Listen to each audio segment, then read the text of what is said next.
Released on the 17th of December 2011 in Japan, the Sony PS Vita was the successor to the vastly popular Sony PSP, of which was originally released back in December of 2004. Rocking a powerful quad-core ARM A9 CPU clocked at 333MHz, a dedicated SGX 543 MP4 Plus GPU, as well as 512MB of system memory and 128MB of VRAM, all running on a stunning 5-inch 960x544 OLED touch display. The PS Vita was a huge performance increase from the PSP. It was even far more powerful than its only other competitor, the Nintendo 3DS, which had only just released over 10 months prior. Oh, and did I mention, it had an optional 3G version so you could play and download games on the go. Now, just by hearing all of that, you would think that the PS Vita would have dominated the handheld video game sales with its slim design and powerful specs. Unfortunately, that wasn't the case, but why exactly? Well, there were various reasons as to why the Vita didn't do well as it could have done. For example, gamers started to shift towards mobile gaming instead of separate handheld devices.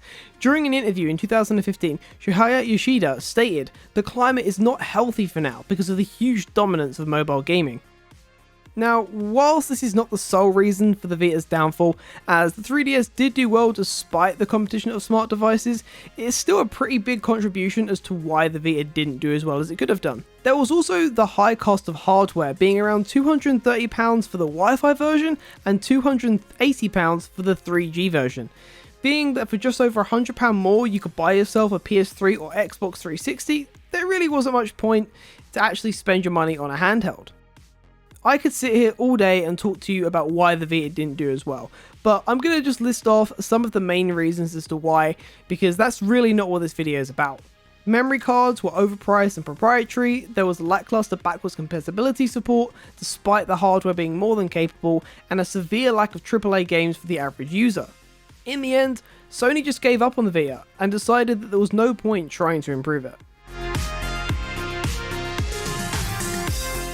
Now obviously, as previously noted, this was a noticeably short explanation of the Vita's history, so if you want to find out in more detail about the Sony PS Vita's decline, I'll link a video from Modern Vintage Gamer who goes over this in far greater detail than myself, as well as an article from Goliath, so make sure to check the description down below to give those things a view.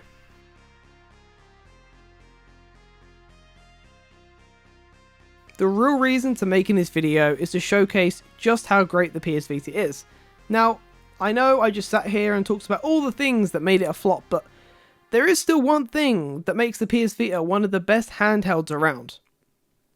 That is homebrew. Now, you're probably wondering why a console that did so poorly is so great for homebrew. Surely no one would want to spend the time to make custom firmware, games, and applications for it. Well, that's actually the exact reason why the PS Vita makes such a fantastic homebrew console.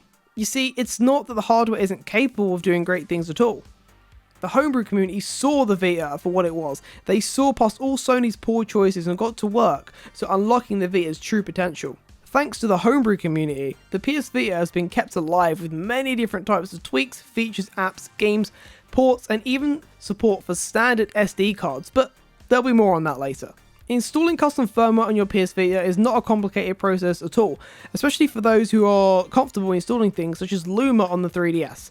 I won't be showing you how to do that in this video, but there are plenty of fantastic tutorials all over YouTube and the internet showing you how to install custom firmware on your PS Vita system. Let's go over just some of the things you can do with your custom firmware PS Vita. First of all, you can back up your games using software such as My Dump Tool. This just means that you don't have to carry around game cartridges around with you, as well as keeping your games safe. Preservation is a huge thing for many homebrew enthusiasts, as physical cartridges don't last forever. Besides, you'll be needing that game cartridge slot for storage. That's right, you heard me correctly, storage. Some users developed an open source software along with an SD to PS Vita game cartridge adapter. This little device is simply called the SD to Vita and can be had on sites such as eBay and Amazon for less than £5. How exactly does it work? To put it plainly, the adapter works by tricking the Vita into thinking the SD card is the UXO partition of the Vita, which is where games are stored. This then allows the user to have nearly as much storage as they could ever need for a fraction of the cost of a PS Vita official SD card. that's not all. Remember earlier how I mentioned about the Vita's lack of backwards compatibility support? Well, a user by the name of the official Flow on GitHub has made a software that makes it possible to play original PSP games on the Vita. What makes this software even more special is that it not only emulates the hardware of the PSP, but it also works as its own individual PSP system, including a fully featured OS as well as the possibility to play online with other PSP players if the servers are still up. That is, if the game has also active players, so that one will depend on the game-to-game service and also how long this video is up and when you're watching it. But that's just PSP emulation. What about other consoles? Well, that's where things get interesting. PS Vita has support for a program called RetroArch. For those who don't know what RetroArch is, I'll explain.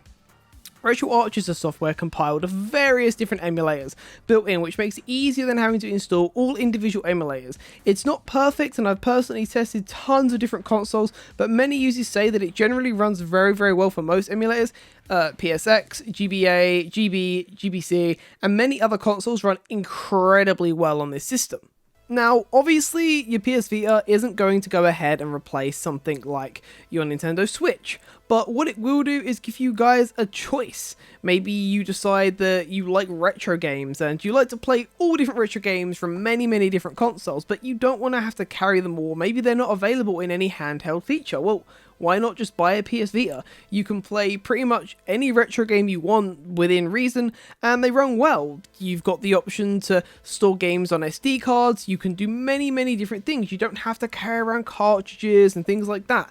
There are so many reasons to grab yourself a PS Vita. At the time of this video, I can't exactly say that PS Vitas are as cheap as they have been, but what I can also say as well is that because they're not being made anymore, prices will go up, prices will go down. I will say though, if you do manage to find a good deal on a PS Vita and you are interested in tinkering around, trying out some ports, trying out some very, very interesting things, definitely pick one of these things up. I thought for this first proper video on this channel that we could just go over something that I just think is absolutely amazing, and a lot of the inspiration come from someone called Modern Vintage Gamer. He's a YouTuber which works on, he's a game developer as well, and he does a lot of retro consoles. He talks about exploits, he talks about security of devices, and he's really inspired me to talk about the things that I'm passionate about as well. I've taken a lot of inspiration from him, but kind of added my own twist to it, talking about the things that I think are good about these things, and I've got tons and tons of other videos to be doing, showing you guys on other consoles as well. Also as well, these same things also apply to the PS TV. If you don't know what it is,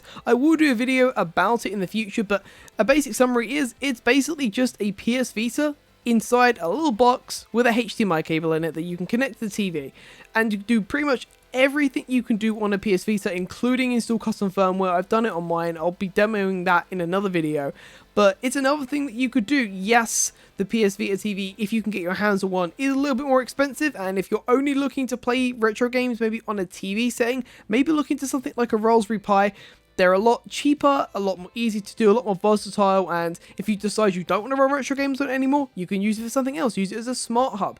But the PS Vita on its own is an absolutely amazing handheld console. Anyway, guys, that's all we have for today. Thank you guys so much for watching. It's a little bit different, but I thought that it would be something interesting, something fun, something I'm passionate about. Thank you guys so much for watching, and I'll see you guys in another video. Peace out.